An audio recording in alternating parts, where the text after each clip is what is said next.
conversation with a woman who has so much influenced my life for such a long time. And she actually did it without knowing. Who is my guest? Let's find out after this time out. I don't think in gender boxes at all. I just get on with it.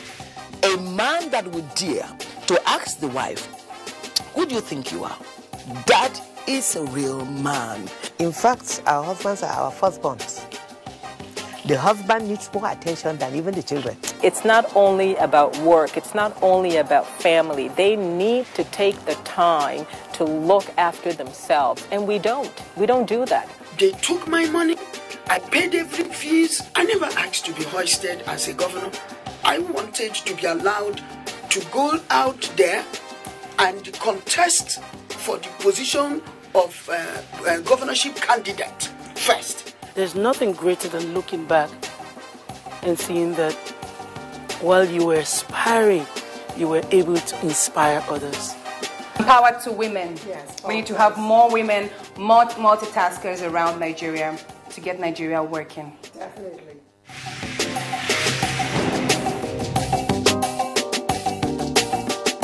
Okay, if you're just joining us, the program is The Woman, and you're right on time. I have a guest here, right here in Benin, a woman who's touched several lives, including mine.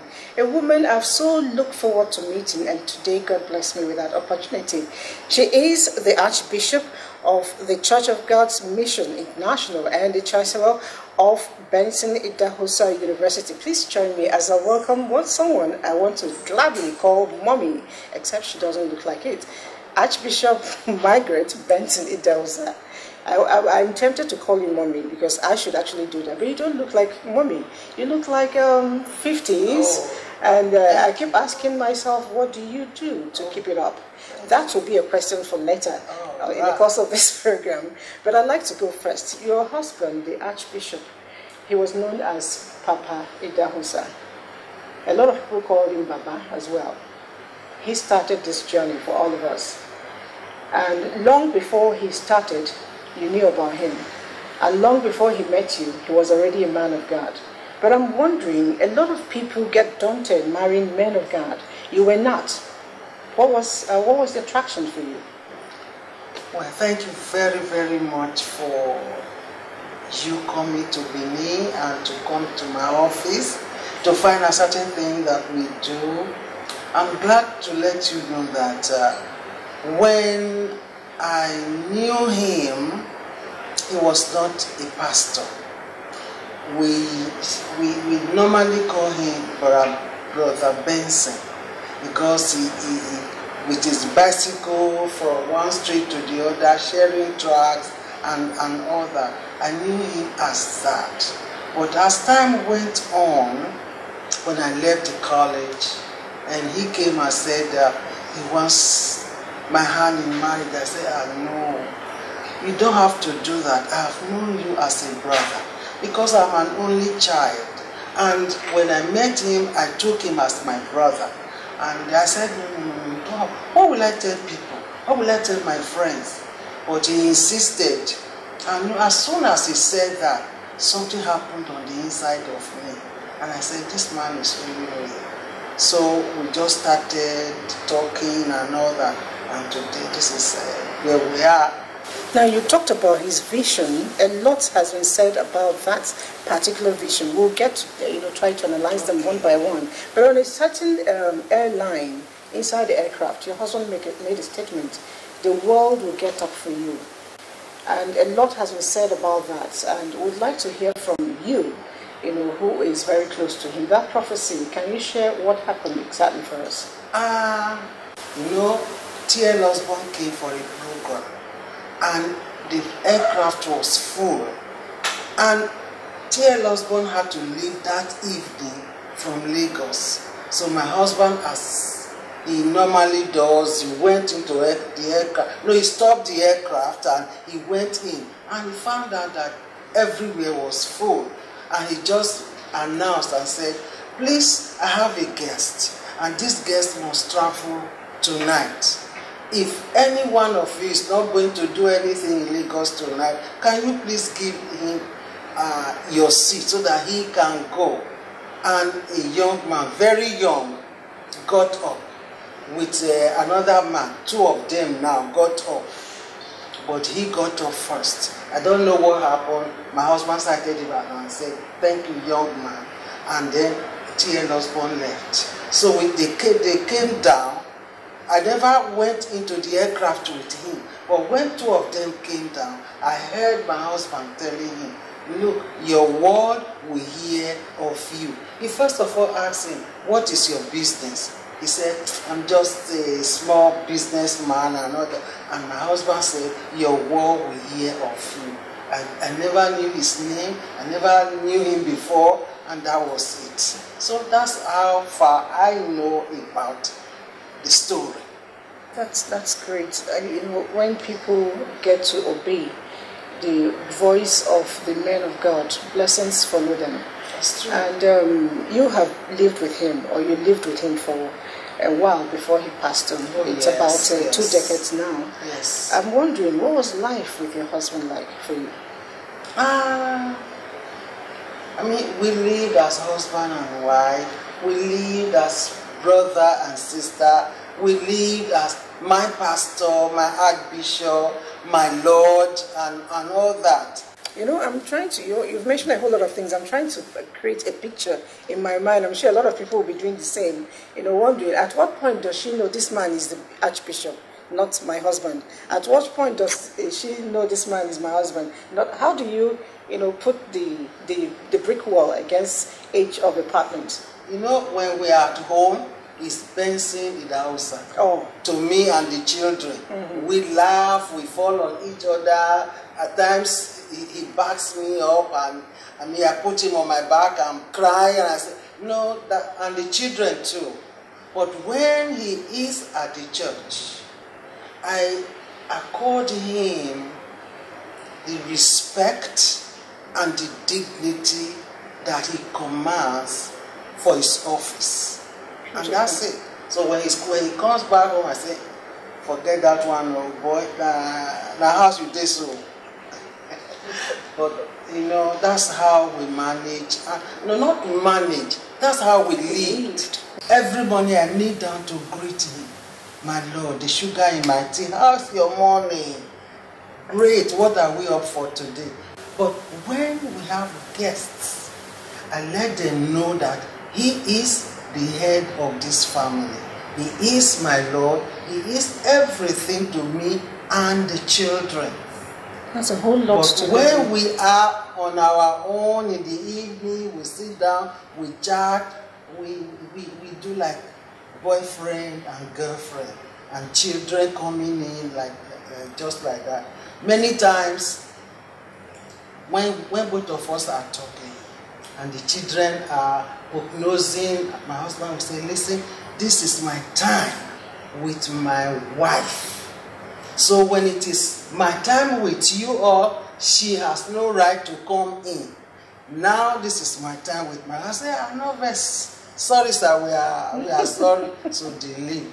That's how we live. It's a beautiful family. Okay, as you make your bed, so you lie on it, they say. But then talking about your husband's dream, he had so much. At a point, he told you he thought he had finished what God told him to do on earth.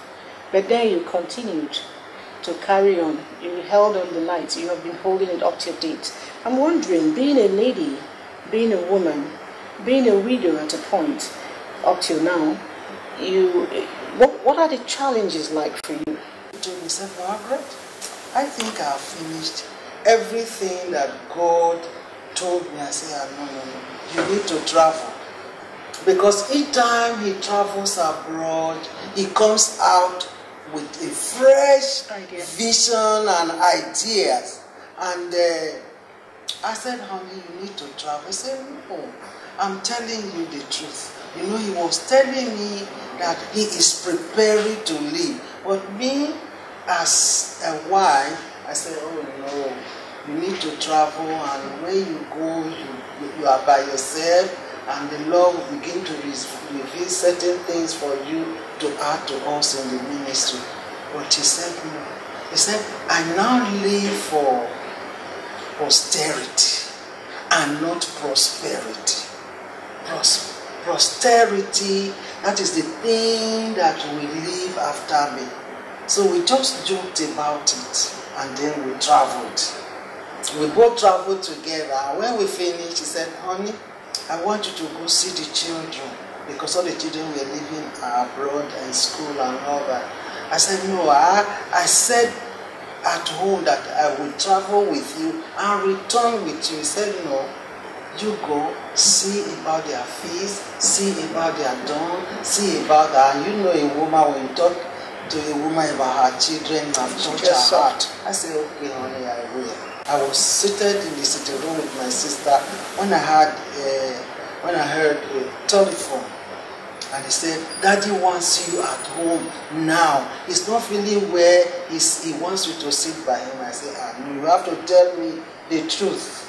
Because since we got married, he has never been sick to letting me know that I need to sit by him. And I said, no, something is wrong. No, he said, no, nothing is wrong and all that. And that was it. Then my sister from Tosta now gave me a call and said, listen, you are a woman of God. I need to tell you the truth. I don't need to beat about the bush. Archbishop Benson Idahosa is going to be with the Lord. It was like music in my ear. And I said, what? We have just spoken. You know, when he's out of town or he's traveled a long distance, we talk as if it's a boyfriend and girlfriend matter. And I just finished talking to him. Just few minutes after that, somebody told me that he's going to be with the Lord. I mean, I couldn't believe it. You know, it was like a dream, or I couldn't just, I didn't know what to do. I mean, my childhood boyfriend, now my husband, now he's gone. I was 55 when he left, and I didn't know what to do. But thanks be unto God today that I was not disobedient to the heavenly voice. We're good. We're happy you did not. But a lot of people would have remarried at that tender age. You didn't. What happened? My dear, once is more than enough. Once is more than enough to be married. I just told myself it's enough for me. I have all my children. I don't need a home. I don't need security. I don't need children. I don't need to scare for what I will eat for life. Definitely. You know, these are the things that a woman will definitely need. I need security. I need a home, I need protection, I need finance support and all that. This he did before he left. And I said, it's enough for me. So there was no need for me to look out for a man. For what? What will he have? What will he do for me? You know? Plus the big ministry he left behind. So I just decided, Lord, I'm married to you now. Because your word declares you are the husband of the widow. I accept that. Anything that will give me an urge on the inside to desire a man, kill it. And God did it for me. And I don't miss it. You know, I miss him, but I don't miss it. You understand what I'm saying? So I'm happy. It was a taboo at the time to even see a woman on the pulpit. But you came on board, you took the bull by the horn and drove it to the apex. How did you surmount all the challenges of being a woman in the vineyard of the Lord? You know, before he left, he has always pulled me along. It was me that was pulling myself back. I said, no, honey, it's you that God called. He didn't call me. I'm just here as a help to meet your need. And he said, no, I want you to know that as long as I'm here, as I'm called, I'm calling you. So he never left me behind. Plus, Each time he asked me to do anything at the pulpit, I would say, honey, what are you doing this? He said, listen, when Paul said women should keep quiet in church, at home, he said, you weren't there. Were you there? I said, no, I wasn't there. So Paul wasn't talking to you. So talk, open your mouth. You have a vocal organ that cannot be sidetracked or sidelined. Open your mouth and speak. I don't know challenges, from the male folk, doing what you're doing, especially when you became an archbishop. Number one, when I was put into this position, I went to God and I said, God, I live in a man's world. It is hard for women to be called bishop and now archbishop. It's not common. But God told me, Margaret, I thought I made you in my image. And if the spirit in a man comes out and the spirit in a woman comes out, they are the same. There's no difference. No difference at all. And I said, okay, God, that's fine. Then he told me, Margaret, I am not female specific or gender specific. And I said, okay, God, if you are not gender specific, whatever you say, I will do it. And I started doing it. And the first meeting I had with all the bishops, and I told them, I said, listen, this is the job that Archbishop has left for us. And I know that you all are men, but as God has put me here, I want us to join our hands to work together. And one of them said, oh yes, you are now. Give us your deputy. You must give us your deputy. I will give you my deputy, but allow me to seek God's face. I don't want to make the first mistake. I want to seek God's face and bring it to you or to let you know who is my deputy. And for 2 weeks, God did not speak. And I was just in the bathroom one morning, and God spoke to me loud and clear and said, Margaret, every bishop is your deputy. The one in Aba is your deputy. The one in Agbo is your deputy. The one in Warri is your deputy. The one in Lagos is your deputy. The one in Abuja is your deputy. And so I was so happy, and I called and I said, God has given us the deputy. And we all came, we prayed together, and I told them, God spoke to me and said, every one of you is my deputy. That's amazing, very amazing. Now, as the Archbishop of one of the largest churches in Nigeria and the Chancellor of a great citadel of learning, Idahosa University. Now, I also know that you're a mom. You said it too many times here for us, a very loving one too. I'm wondering, how do you juggle your activities as a Chancellor, as an Archbishop, as an administrator, and as a mother? It depends on priority. I prioritize my activities. When it is time to be at home with the children, I'm at home with them. But now they are all grown, they are all married, so that one has no problem at all. When I'm in the office, I know I am in the office. And I don't carry the office to the house. When I finish, I close and I'm gone. The next day, I do what I'm supposed to do. Then, I don't carry grudges. You know, the thing that can make you to be old as a gagu is grudge. I told you I was going to get a secret. You see, I'm getting it. Grudge, unforgiveness. Unforgiveness as a dagger. It goes to your throat and to the throat of the guy that you are annoyed with or that you have refused to forgive. But when you forgive, you are at ease, you are at peace. So I have to free my mind, I have to be straight in my mind to do the work of God. Yes. So that has been. Okay, we are learning from you, and we intend to implement what we have learned. Oh, and if you do, you will live a peaceful life. I sure will. And I know that you just told us you have grandchildren. Yes. And I'm wondering, what has grandmotherhood done to your life? How does it feel?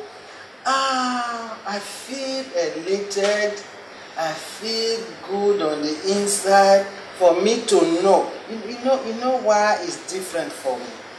I got married, and for years I didn't have children. Oh. And after about 5 years, before God opened my womb, and it was like a crash program, 1, 2, 3, 4, just like that. During your stages.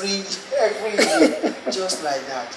And so when they all grew and they started getting married and having children, it was like heaven on earth for me. Who would have thought that I would even have children, not to talk of having grandchildren? So I love them, and when they come to the house now, spoil them. Oh my God, I sit on the floor and they sit around me. We are playing somehow on my back and we are crawling and all that. It's a joy. It's a fulfillment from God that I'm not only a mother, I'm a grandmother. And I believe I will be a great grandmother. Amen. Amen. If you need help to carry someone, just call me. I'm available. Now, I see a lot of women around you. You've trained. It's a thing of joy for all of us, to see that not only you stepped out, you also decided to carry other people along. But there are a lot of women who are called, but they are scared of coming out. What would be your advice to such people? Number one, if I live 100 years, 200 years, and my life cannot impact anyone, it means my living is in vain.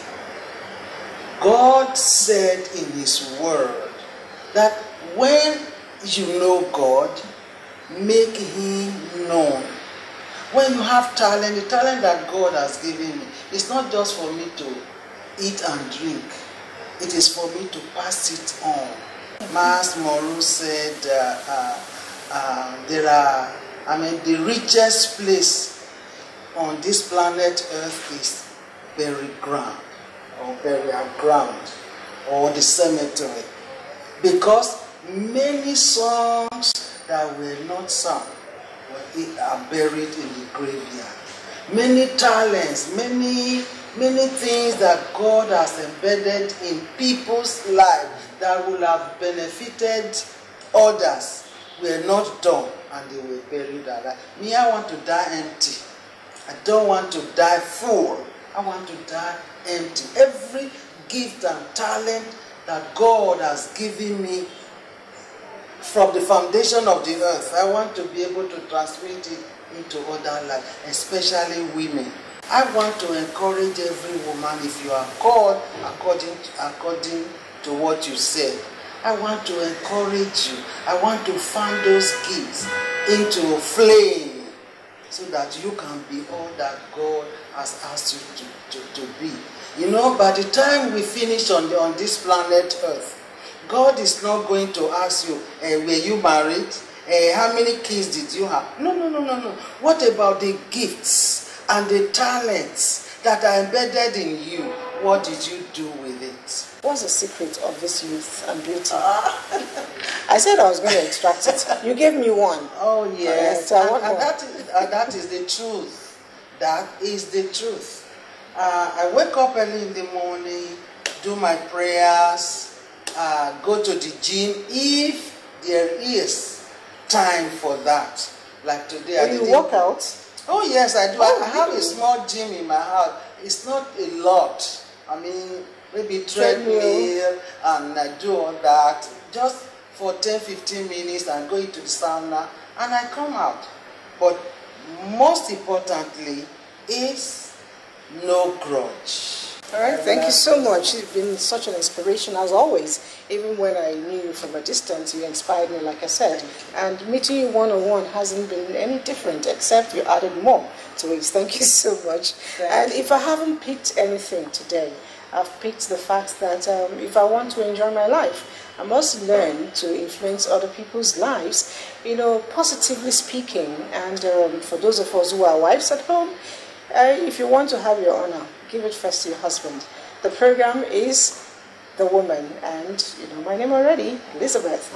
It's my pleasure always to bring you the dispassiers of women in Nigeria. I'll see you again next week.